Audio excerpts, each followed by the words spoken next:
Bueno, vamos a... Una acotación. En todo caso, yo entiendo que de la presentación de la exposición, como bien manifiestas, ya no solamente está cuestionando el tema de la figura de Jesucristo como Jesucristo, ¿no?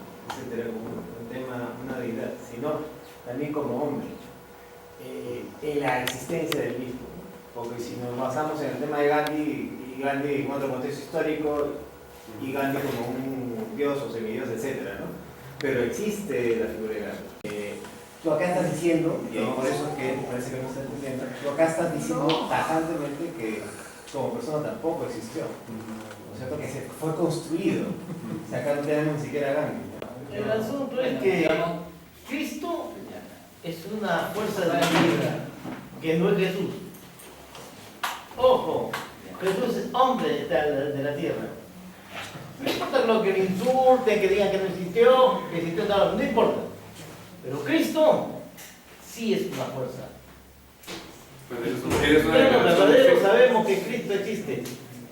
No de hace 2000 años, millones de años. Es una declaración de fe y no hay Por ningún supuesto, problema. igual como usted dice, esta es la verdad. Es su verdad. Esa es historia. Se respeta, pero no se comparte. Si Jesús de Nazaret, el Cristo, no existió, ¿por qué Constantino lo toma como un modelo para fundar su religión? Porque recordamos que ya para la época de Constantino, la escuela del cristianismo llamada literalista ya había triunfado. O sea, había sacado del camino a los gnósticos, a los valentinianos, a los marcionitas, a los elionitas. El cristianismo era cientos de iglesias diferentes. Y entonces ellos se diferenciaban tratando de decir esto, de que este personaje que todos los demás cristianos consideraban un mito de regeneración, era un personaje de verdad. Básicamente el cristianismo es un acto político, pero en el momento en el que Constantino se acerca a esto, estamos hablando de entrado del año 300. O sea, ya digamos, la guerra interna en el cristianismo ocurre básicamente en el siglo II. Y para entonces la crisis del imperio es terrible y se necesita una religión de Estado. El mitraísmo ya había demostrado que se estaba yendo a pique y Constantino emplaza a los obispos cristianos a decirles: hey, pónganse de acuerdo de una vez. Y el mismo Constantino tiene algunas iniciativas al respecto. O sea, eso es una necesidad política. No tiene nada que hacer con la verdad histórica, que haya existido o no haya existido. Es política. Lucho y de ahí Cosa que yo he expresado que sí creo que existió físicamente el personaje, por lo menos como ser humano, y creo que como ser humano, ¿no? Ahora bien, o sea, esto no tiene nada que ver, no creo que haya una relación directa en cuanto tengan que explicar la fe de las personas, porque la fe de las personas está basada en la mitografía que rodea al personaje, que de una u otra manera le ayuda a mejorar su vida y su relación con Dios. Bueno, quería consultarle, ¿cómo es que se basa que procurador con prefecto definitivamente son palabras diferentes? Porque de repente en el contexto eran sinónimos. Segunda pregunta, en ese tiempo usted dice que durante el primer siglo no se han encontrado manuscritos que refieran el nombre de Cristo, Jesús, específicamente como existencia histórica. Entonces, en todo caso, no es posible que solamente se haya llevado su historia oralmente, porque de repente los cristianos no tenían una educación suficiente en la época como para poder o historiadores que puedan hablar sobre el tema, y también fue por un contexto político que se tapó la parte de la historia de Jesús histórico de la época. Bueno, definitivamente que ha habido tradiciones orales, y se estima que las tradiciones orales son la fuente de las tradiciones escritas.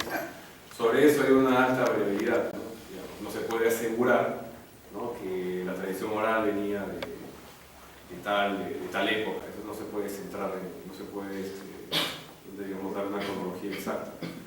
Ahora, pero sí nos podemos pasar con los documentos que se han encontrado, eso sí. Y como decimos, hay muchas pruebas literarias dentro de los evangelios que son bastante claros en indicar que es imposible que se hayan escrito, que hayan sido escritos por personas que hayan vivido en el año 30. Es imposible. ¿No? Los hechos que narran los evangelios, las palabras que usan los evangelios, la prédica de los evangelios, todas están referidas a hechos posteriores a la destrucción del segundo templo. Y ahí nomás ya vamos viendo que hay serios problemas, digamos, para ubicar a este personaje. Y lo otro que decía ese prefecto procurador es que son dos cargos diferentes.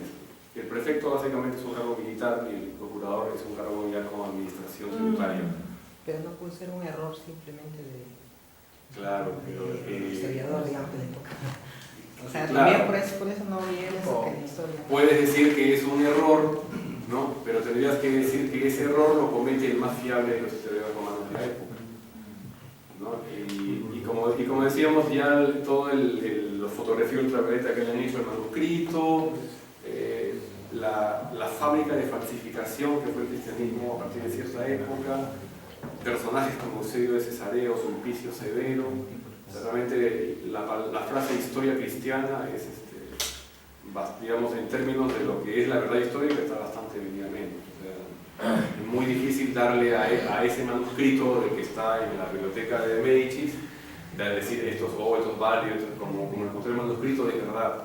Ese es el problema. Por eso es que es complicado sostener cualquier tesis, porque hay que validar con mucha exigencia cada fuente. Y eso es lo que se ha hecho, y como digo, ya hay varios partidarios de la historicidad de Jesús que no toman los manuscritos, este pasaje en particular de Tácito, por ejemplo, como una prueba.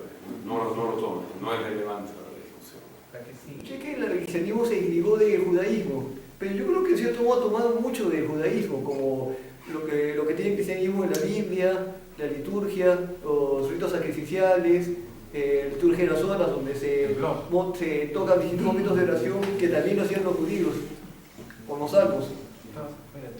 Sí, no, de hecho, se dice que en la antigüedad lo antiguo tenía prestigio, y por esa razón es que el cristianismo toma el Pentateuco, la Torá, como un libro fundacional, porque era una manera de que esta religión no apareciera en el público como el chico nuevo de la cuadra, ¿no? Era realmente algo que tenía antecedentes mucho más antiguos, que eso era, digamos, uno de los motivos de orgullo de los judíos, ¿no? Decir que tenían una tradición muy larga, ¿no?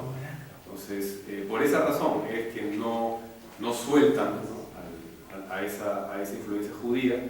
Pero es un caso bien curioso del cristianismo, ¿no? Porque hace poco salió una noticia sobre que han encontrado otro manuscrito de la famosa carta de Bernabé, que fue un texto que casi entra en el canon del Nuevo Testamento, y que si hubiera entrado en el canon del Nuevo Testamento, lo de Hitler hubiera ocurrido siglos antes, porque era el documento más antijudío, más rabiosamente antijudío que los cristianos pudieron haber elaborado.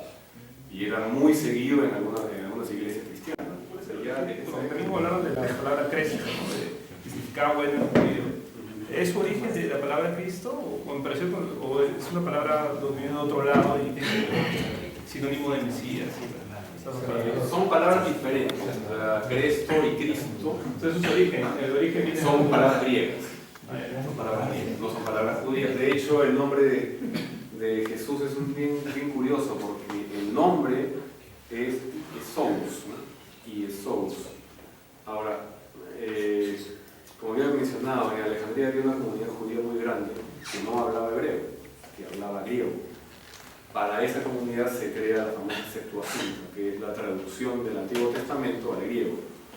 Entonces, por esa razón es que, digamos, en los estudios neotestamentarios se consideran que los manuscritos alejandrinos son los más confiables, son los más antiguos y los mejor elaborados. Entonces, por eso algunos piensan que probablemente el Evangelio de Marcos haya sido escrito en Alejandría, ¿no? Y es una hipótesis, ¿no?, De hecho, lo que no hay y no se ha encontrado jamás han sido evangelios escritos en arameo o en árabe digamos, del siglo I. Todo lo que hay en hebreo, ¿no? Evangelios son traducciones de los manuscritos griegos muy posteriores. O sea, el idioma de los evangelios es el griego, no es el hebreo, ¿no? Porque eso es una imposición, es una ficcionalización. Entonces, el asunto de ahí es que el Cristo en griego significa el ungido, y es la única palabra en griego que es aproximadamente similar a Mesías, ¿no? Entonces, pero Cristo viene de otro lado, no es de Cristo. Por eso es que algunos están hablando de que probablemente en el siglo I no había cristianismo, sino cristianismo, y que lo que hay, que el cristianismo de repente empieza en el siglo II, es una hipótesis también, pero el hecho es que el cristianismo es definitivamente un movimiento que avanza a lo largo de 3 siglos, va mutando, va cambiando, va respondiendo, ¿no? Hasta que se consolida ya para el siglo IV. Es una historia muy, o sea, es una evolución muy gradual, no es algo meteórico, pues que llegó el Superman, resucitó y todo el mundo creyó. Eso es una fábula, ¿no? Es un uso también, el cristianismo realmente viene así, de a pocos, ¿no? Todos suponen esta vida. Claro. A ver, Sí, la segunda parte. Me pareció entender que históricamente se ha estudiado que el cristianismo del primer siglo I es habla de un Cristo espiritual, digamos, ¿no? O sea, eso está, claro. O sea, más allá de lo que comentaba, que es algo que sí está, digamos, confirmado históricamente. Claro, porque los documentos sí están validados para esa época. Pero de hecho, el problema es cuando en el análisis de los manuscritos, los que han estudiado esto lo escriben, hay varios libros al respecto, se encuentran irrupciones. Por ejemplo, este documento de la sección de Isaías, dicen que la versión más completa es un documento de la iglesia de Etiopía, pero que de buenas a primeras mete la historia del nacimiento virgen, Pilato, la crucifixión, y no calza, ¿no? Entonces se ha entendido que esa es una interpolación en el manuscrito mucho tiempo después para irlo adecuando, porque es lo que comentábamos al principio, la historia la escribe el que gana. Entonces cuando el cristianismo literalista no tenía profetas, no tenía apóstoles, no tenía textos. Entonces el momento en el cual triunfa, lo que tiene que hacer es acomodar toda la historia. Y eso es lo que se ve, y esa es la funda que hay en Nicea, y ya es la fresita en la torta. O sea, tienen que ver los cambios de los manuscritos son, pero increíbles. Bart Ehrman, que ha estudiado esto, dice que las palabras cambiadas entre todos los manuscritos disponibles del Nuevo Testamento son más que todas las palabras del Nuevo Testamento, ¿no? O sea, la variabilidad es tremenda. Entonces, por eso él dice hay una labor de Romina para detectar en qué momento hubo una adulteración, y se ha detectado que la mayor cantidad de adulteraciones en el texto provienen del cristianismo ortodoxo, o sea, lo que se llamó catolicismo durante un montón de siglos, ¿no? Por ejemplo, antiguamente en Hollywood se hablaba de películas basadas en un hecho real, ¿no? Por ejemplo, la película Expreso de Medianoche, ¿no? Después ahora la tendencia actual es inspirados en un hecho real, ¿no? O sea, lo que quería saber si había barajado la posibilidad de que el personaje de Jesús se haya inspirado en algún hecho similar, ¿no? En algún rabino, sí, fariseo, claro, que lo haya crucificado, ¿no? Inspiración está clarísimo. O sea, eso de que había un personaje, un profeta, un autoproclamado Mesías, ¿no? Con todos estos perfiles parecidos al de Jesús, claro que sí. Personas así, de hecho, que han existido ya docenas en esa época.